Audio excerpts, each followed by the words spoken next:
On continue le chapitre dérivation.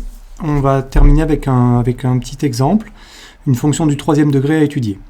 Donc dans une première question, on vous demande de calculer la dérivée de la fonction h. Donc on va écrire ici h' de x égale, et puis on va regarder comment se présente h. Donc h, c'est une somme de 4 termes, 1 tiers de x au cube, moins x au carré, moins 3x et 4. Donc on va dériver chacun de ces termes, et ensuite on va ajouter toutes ces dérivées. Donc 1 tiers de x au cube, c'est 1 tiers, c'est une constante, fois x au cube, donc le 1 tiers je le garde, 1 tiers, et la dérivée de x au cube, on sait que c'est 3x au carré. Ensuite, la dérivée de moins x au carré, eh bien ça veut dire moins 1 fois x au carré, donc le signe moins, c'est une constante qui va rester, donc moins, et la dérivée de x au carré, c'est 2x. Enfin, la dérivée de moins 3x, c'est moins 3 fois x, donc moins 3 je le garde, et la dérivée de x c'est 1. Et la dérivée de plus 4, c'est une constante additive, donc ça donne 0, quand on dérive. Ensuite, on va simplifier. 1 tiers fois 3, eh bien, il y a un 3 en bas ici, et un 3 en haut qui se simplifie. Il reste donc x au carré, simplement. Donc x au carré, moins 2x, moins 3. 3 fois 1, ça fait 3. Donc voilà la dérivée de h, c'est x au carré moins 2x moins 3. C'est la première expression qu'on a trouvée. Question 2, on vous demande de montrer que h' de x, c'est x plus 1 facteur de x moins 3. Alors vous voyez, on a déjà trouvé ici l'expression de h', sauf que c'est une expression développée. On vous demande de montrer que l'expression factorisée de h', c'est ça. Donc ce que je vais faire, c'est que je vais partir de l'expression factorisée, je vais développer et je vais vérifier que j'obtiens la formule que j'avais trouvée en dérivant directement, la formule développée. Donc, je pars de x plus 1 facteur de x moins 3. Alors, j'écris pas encore que c'est h' de x, parce que j'en sais rien, on vous demande de le montrer, égale. Et si on ne se trompe pas, on devrait trouver l'expression qu'on avait trouvée pour h' de x. Donc là, c'est la double distributivité, x fois x fois moins 3, et puis 1 fois x et 1 fois moins 3. Alors, x fois x, ça fait x au carré. X fois moins 3, ça fait moins 3x. 1 fois x, ça fait x. Et 1 fois moins 3, ça fait moins 3.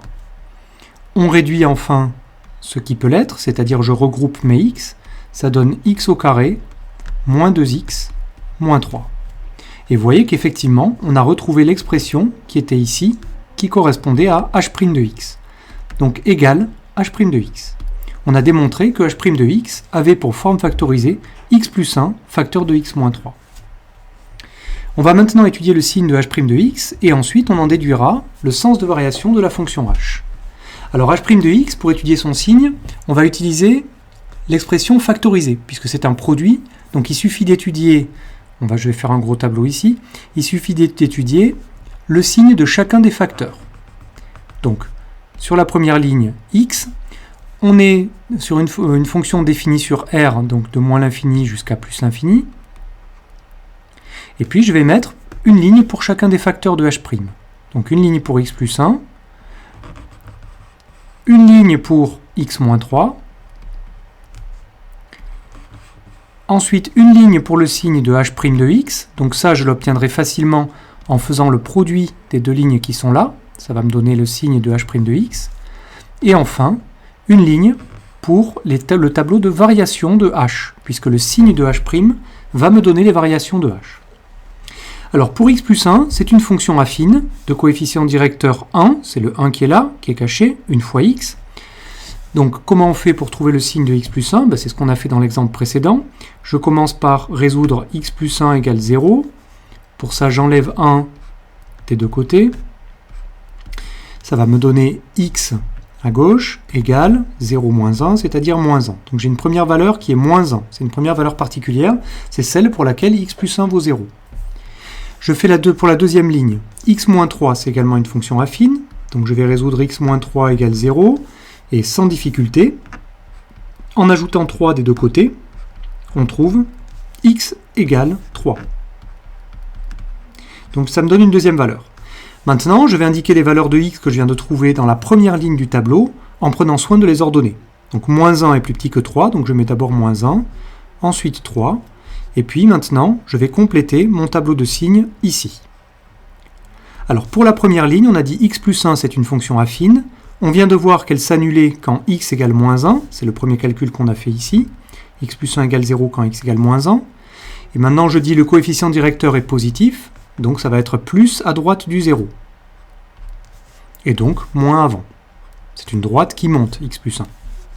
Pour x moins 3, ben c'est pareil, coefficient directeur c'est 1, ça veut dire 1x moins 3, donc je commence par indiquer le 0, cette fois-ci on a dit que x moins 3 valait 0 quand x était égal à 3, donc je vais mettre un signe plus à droite du 0, et donc moins avant. Maintenant, avec ces deux lignes que je viens de trouver, je vais déterminer le signe de h' de x, et donc il suffit de lire en colonne ce tableau. Moins fois moins, plus. 0 fois quelque chose, 0. Alors il ne faut pas oublier les 0, beaucoup d'élèves les oublient. Plus fois moins, moins. Quelque chose fois 0, 0. Plus fois plus, plus. Il me reste à appliquer le théorème qui me dit que quand h' est positive, c'est que la fonction h est croissante. Donc ici, c'est croissant. Quand h' est négatif, h est décroissante. Et quand enfin h' est positif, h est croissante. Eh bien, on vient de trouver le sens de variation de cette fonction. Ce qui nous reste maintenant, c'est simplement à déterminer les images de moins 1 et de 3 pour pouvoir compléter les deux points qui sont ici. On ne complète pas en moins l'infini plus l'infini, puisque ce ne sont pas des réels, donc je ne peux pas calculer leurs images. Donc je vais calculer h de moins 1, ici. Alors pour h de moins 1, il faut faire très attention. h de moins 1, ce n'est pas h de 1. Il faut que je retourne dans le calcul qui est ici, dans l'expression qui est ici, et que je remplace x par moins 1 dans cette expression. Donc ça fait 1 tiers fois moins 1 au cube, moins, attention aux parenthèses, moins 1 au carré, moins 3 fois moins 1, plus 4. C'est un calcul qu'il faut savoir effectuer. Donc moins 1 au cube, ça fait moins 1. 1 tiers fois moins 1, ça fait moins 1 tiers. Ensuite, moins 1 au carré, ça fait plus 1. Avec le signe moins qui est devant, ça fait moins 1. Moins 3 fois moins 1, ça fait plus 3. Et enfin, plus 4. Donc je finis le calcul ici. Ça va me faire moins 1 tiers. Moins 1 plus 3 plus 4, ça fait 6. Donc ça fait moins 1 tiers plus 6. Et puis je réduis au même dénominateur pour avoir sur la même fraction. Donc 6, je dis que c'est comme 6 sur 1. Et je vais tout mettre sur 3 en multipliant par 3, en haut et en bas. Donc en haut, ça va me faire 18 et en bas 3. Donc moins 1 sur 3 plus 18 sur 3, on trouve 17 tiers. Ça, c'est la valeur exacte de h de moins 1. Donc je vais l'écrire ici. Je vais essayer de redessiner voilà mon tableau. Ici, c'est 17 tiers. Maintenant, je vais calculer l'image de 3. Alors, j'ai mal géré ma page. Je vais le faire au-dessus, ici. h de 3. Donc, ça fait 1 tiers fois 3 au cube, moins 3 au carré, moins 3 fois 3, plus 4. Et là, ça va faire 1 tiers fois 27, moins 9, moins 9 plus 4. Alors 1 tiers fois 27, ben ça fait 9. 9 moins 9, ça s'en va. Donc ça et ça s'en va. Il reste moins 9 moins 4, qui donne moins 5. Donc le résultat que j'attendais pour la valeur de moins 3, c'est-à-dire l'image de 3, eh bien c'est finalement moins 5. Alors je vais descendre à la dernière question pour vérifier la cohérence des résultats sur la courbe de h. Donc vous voyez que j'ai bien une fonction qui est d'abord croissante jusqu'à ce point-là, c'est-à-dire jusqu'à x égale moins 1. Si je regarde le tableau, c'est ce que j'avais fait. Pour x égale moins 1, enfin de moins l'infini jusqu'à moins 1, j'avais une fonction croissante. Puis de moins 1, on avait dit jusqu'à 3, et c'est exactement ce qu'on observe jusqu'à x égale 3 ici. Vous voyez que la fonction maintenant est décroissante, de moins 1 jusqu'à 3, et enfin de 3 jusqu'à plus l'infini, elle est croissante. On peut également vérifier les images. h de moins 1 ici, alors évidemment ça tombe pas juste, on trouve 5, quelque chose, et comme on a pris le soin, nous, de le calculer, 17 tiers, c'est 5,666, environ 5,7. Donc c'est cohérent ici avec le graphique, ça c'est environ 5,7. La vraie valeur c'est 17 tiers. Et puis pour le minimum ici, c'est un minimum local, hein. Donc la valeur en moins 3, l'image de moins 3, c'est bien moins 5, c'est cohérent, on a trouvé un tableau de variation qui est tout à fait cohérent avec la courbe. Tracer les éventuelles tangentes horizontales. Alors qu'est-ce que ça veut dire que les tangentes sont horizontales? Ben ça on l'a vu déjà dans les exercices. Tangente horizontale, ça veut dire que le coefficient directeur de la tangente doit être égal à 0. Mais le coefficient directeur de la tangente, c'est la dérivée, c'est le nombre dérivé h' en une certaine valeur petit a. Il faut que h' de a soit égal à 0, et puis on ne sait pas pour quelle valeur de a ça arrive. Ou si on veut que h' de x soit égal à 0. A ou x, c'est une variable muette. Alors quand est-ce que h' vaut 0 ? Eh bien il suffit de regarder la ligne qui est ici, la ligne de h'. Quand est-ce que h' vaut 0 ? Eh bien on peut le résoudre. Ici on voit qu'il apparaît deux fois des zéros, quand x égale moins 1 et quand x égale 3. Donc c'est ce que je vais écrire. Selon le tableau de signes de h', on peut dire que h' de x, ou h' de a si on veut, égale 0, exactement lorsque, c'est-à-dire si et seulement si, x égale moins 1, ou alors lorsque x égale 3. C'est le tableau qui nous le dit. Ben, ça veut dire qu'on a donc deux tangentes horizontales, puisqu'il y a deux fois un coefficient directeur de tangente qui vaut 0. Il y a donc en ces points, en fait les x, c'est les abscisses de ces points, il y a moins 1, moins 3, des tangentes horizontales.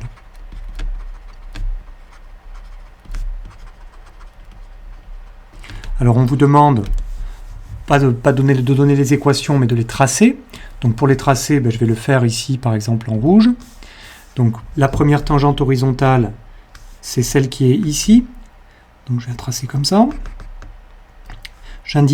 J'oublie pas d'indiquer les flèches aux extrémités pour expliquer que c'est bien une tangente. Et puis la deuxième, elle est là. J'ai une tangente horizontale. Une petite question qu'on aurait pu vous poser en plus, c'est quelles sont leurs équations. Alors soit on passe par l'équation de la tangente, y égale h' de a, facteur de x moins a plus h de a. Soit en fait ici on peut tout simplement dire que comme ce sont des tangentes horizontales, eh bien, il suffit de regarder les valeurs qu'on a trouvées pour les images. Cette première tangente rouge que j'ai tracée ici a pour équation y égale 5,7. En fait, en valeur exacte, c'est 17 tiers. C'est une droite horizontale, donc y égale constante. Et pour celle-ci, c'est y égale moins 5. C'est les équations des droites horizontales. C'était pas demandé, mais on peut le faire en plus. Il me reste à aborder un tout dernier théorème, et on va l'appliquer sur cet exemple. Donc si je prends une fonction dérivable sur un intervalle, et x0 un certain point de cet intervalle, alors quand est-ce que f admet un extrémum local? Alors un extrémum local, en x0, ça veut dire soit un minimum, soit un maximum, et local, ça veut dire si je regarde juste au voisinage du point. Eh bien c'est si et seulement si, f' s'annule en x0 en changeant de signe.